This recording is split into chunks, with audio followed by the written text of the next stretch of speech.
Yep. Affirm if I want a counter-interpretation or I mean on TLC is an overstation T of the case build negative access T under the act created by the text of topic and TS text on all theory pattern G and TS mechanism misconstrue misrepresent EC arguments turn them trivial C values that I must be valuable time answering the one area even if parts of the EC seem to divide some interpretation they may just be preemptive failures thus two math means after CX succession. Schroeder clarifies the notion of an obligation. You can have an obligation to do something even though it's not the case you ought to do because you have a weightier contrary obligation. Thus the resolution positive moral obligation not a mandative action these say individuals are moral obligation not that individual ought to act in a certain way and we may have decisive reason not to do what we act morally to do parfait explains. We often have decisive reasons that are not morally reasonable. We believe that we ought to act morally and act some way. We not believe that we have a decisive reason to act in this way. We might have a reason not, we may not have no reason to act what we ought morally to do. It is sufficient to infer to prove moral obligation merely exists to argue about how acting upon obligations produce bad consequences. Make the question parfait implies that motivational alternativism which claims that moral convictions are internally motivating fail because moral motives do not always align with moral conviction due to the presence of other sides for its moral intuitions. Moral altruism also fails because it fails to account for actions of amoralists. People believe understand the reason to do action, nonetheless fail to understand why they ought to do it. Next, here one clarifies the burden. If it is in our power to prevent something bad without sacrificing anything paramoral importance, we ought to do to a furry instant time walk past the child upon it. To see a child drowning, God to save the child. This we can close money, but this is insignificant while the death of the child is very bad. Thus, the resolution assumes that individual of capacity says people need solvency arguments are relevant for this definition. In A, it contextualizes the most common arguments to topic literature. Most reward applications of the resolution are about how individuals in affluent nations ought to assist impoverished individuals in third world nations. And B, alternate interpretations would force the act to defend obligation to assist those in the unconditionally without stipulation. They have indefensible right that individuals are starving have an obligation to give away their basic needs to assist other starving individuals. Since the act defends the benefits as a general principle, the converse, the negative is to defend the normative legitimacy of not assisting others in need as a general rule. This status is the only predictable negative fallacy as there are infinite number of deviations from the ACE that the negative counterplan to solve 100% of the ACE offense changing the age in the app organization to be given to the amount of aid given, etc. It's impossible for me to prep all of them. For reasonable interpretations, I need to interpret counterbalance the next time and his ability to select that based on the AC pursue math since I had to overcome these structural skews and error half on theory because of these skews as well. All moral theories presuppose the account of the value person to do that would commit us to trivial consequential that extends goodness to all possible states of affairs because only a uniquely valuable fact about a person provides plausible ground for the claim that some things are absolutely valuable. To place value in an action of the person or presuppose notice of the person because only a person having a unity next area that act with us. A theory of person is a constraint on any metaphysical kind of morality. Personhood is either a matter of some transcendent fact about a person or a consequence of empirical relations, psychological, physiological continuity. The first simply fails as it could only be justified by an appeal to a discredited spiritualist argument, a cough maker. This simple view is only maintained by spiritual amendments. The theory of personal identity cannot be weakly reductive without appealing to a discredited spiritual substance or committing himself either through the acknowledgement or yet unrecognized physical entities to an identity of mysticism. Then it is not absolute, but rather adamant of degrees. Part of it too furthers. The identity or relation of people over time consists of psychological continuity. Two general features are connectedness, which is only particular direct relations to continuity. The only change such a relation. If I say I cannot remember some earlier day, there are no connection between me and myself on that day, but connections has degrees between different parts of a person's life, connection, memory, character, and intention vary. When we can use I and other pronouns that cover one of the part of our lives to which we have the strongest psychological connection. When, for instance, we have undergone any marked change in the character, it was not I who did that, but an earlier self. Thus, there is no such a fact that difference a person from the future self has to any other self. The complex view of personal identity denies motivational alternativism or ethical, metaphysical standards like practical reason that deduces structure and morality from certain kind of facts about persons in general. Such standard presupposes that they're determined, non-relative facts about persons, and such can run all such theories. One cannot have motivated reasons to act upon if there's no unified with self distinct from other individuals. Rather, this view of person's identity commits us to consequentialism first. As individuals, we all believe we may sacrifice part of our welfare in order to maximize our future good. We may sacrifice the welfare of a child to help that child in the future if our future selves are no more related to us than any other self. The then consisting demands that we also accept some individuals may sacrifice themselves for the benefits of our given that we have no identity, no difficulty comparing benefits to ourselves in the future and to benefits to ourselves in the present. All comparisons of good across multiple people is no more problematic. Second, the moral neutrality at the time of an action also commits us to the moral neutrality of the person and moral action harms. Part 3.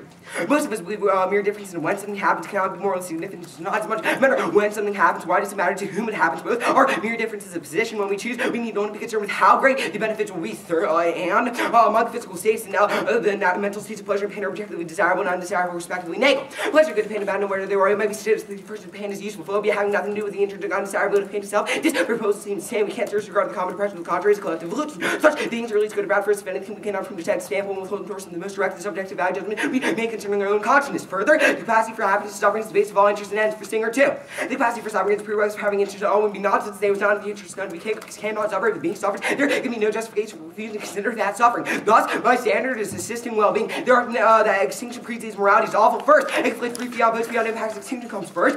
Presupposes some impact story about the resolution that comes from a resulting implementing a policy action, but debate about the truth of moral theories framework debate happens independent of the implementation of the resolution. Second, Boston's argument that we should prevent extinction at all costs and maximize the chance of discovering the one true ethical theory commits us to the fallacy of origin. Just because life is necessary for morality does not imply that we must maximize life to promote the continued possible existence of morality. I contend that Singer's simple principle benefits that we sacrifice entitlements of reality and significant moral worth in order to prevent significant moral harms is equivalent to utilitarianism. Murphy concludes. The principle benefits requires each person to perform the action will make the outcome best. The simple principle is equivalent to consequential. In the face of world problems, the simple principle requires each to give up the most aid reason for the sake of others. The loss to her would essentially be outweighed by the good. If one has a moral obligation to maximize well-being, then would follow as a logical conclusion that one also has moral obligations to assist people in need. Thus, if I win the standard you affirm in arguments for assisting people in need results in worse consequences are in response to the AC of my argument is not that assisting people in need produces bad outcomes, but that the principle of beneficence is equivalent to utilitarianism, and thus affirm. Can I see the case? Yeah. I'm going to highlight it when I didn't. I just down. I ended there, and I did not read the third justification of the Can I get the case first? I'm just going to take sure. All right. So your last argument is that beneficence equals utilitarianism, and that's the reason why you affirm the resolution, right?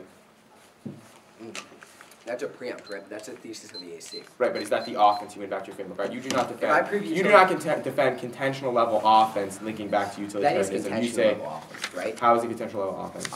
Sufficient. Your argument is that because my framework is true, you affirm, correct? Yes. Okay, so if I read a theory violation in Crossix about why you saying your framework is true and thus you affirm is bad, am I checking it right now with you? I suppose so. Okay, cool. What type of aid do you defend? I defend.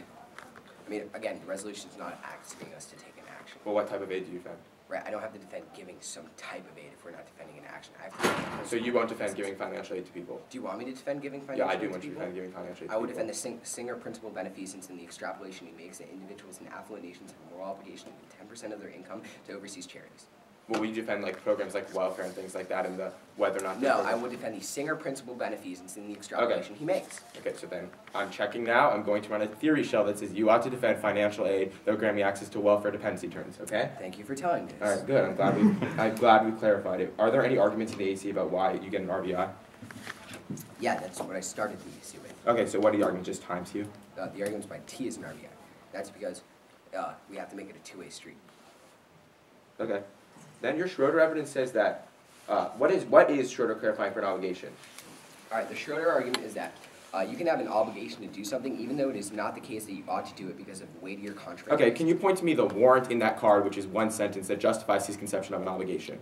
Right, Parfit 2 provides supplemental warrants. He explains the argument. Okay, what does Parfit 2 say then? Parfit talks about we often have decisive reasons that are not moral reasons. It might be the case that we ought morally do something, but ought not do it in decisive reason sense because we have a greater reason. Okay, so you're making a lot of indicts in the AC about motivational internalism. Is the AC motivational externalist? I don't know what that means. So you're indicting motivational internalism, right? You make arguments about why we don't have to be motivated for action, right? I'm preempting any argument you can make saying I am missing something in my case about motivational internalism. These are preemptive arguments. Okay, well, so then, yeah, you're thinking, never mind. So the warranted Parfit is that we often have reasons and then we might not act this way. No, that is a simple explanation. Well, I'm reading the cards, dude. It's like 2 sentences. Explain to me what the more explicit explanation of it would be. Again, we can often have decisive reasons that are not moral reasons. Why? Schroeder just gives the distinction between them. Schroeder is one sentence that says we can often have them, but provides no warrant as to why we can have them. My question is why do we often have them? Schroeder gives the distinctions between moral reasons and decisive reasons. Where is that distinction, Carlton? Well, the word... You can have an obligation to do something even though it's not the case you ought to do it because you have a weightier contrary obligation. My question is why is that the case? I just read your evidence. My question is why. Because we often have decisive reasons that are not moral reasons. It could be the case that we often... Okay, and then why is it that if we have the... My question is... Okay, Carlton, my question is why is it if we often have decisive reasons that are not moral reasons, do we then still act upon those moral scruples? Moral scruples? Moral code. I mean, my argument is that we ought to act on these contrary, weightier obligations and reasons to do things.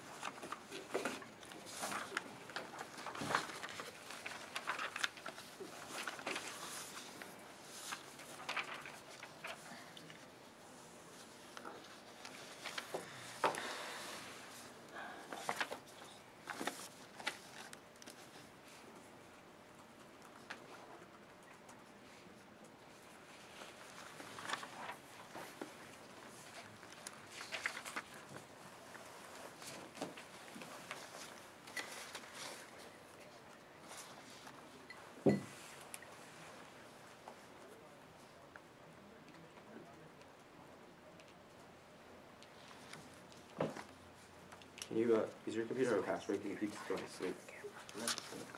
I miss you.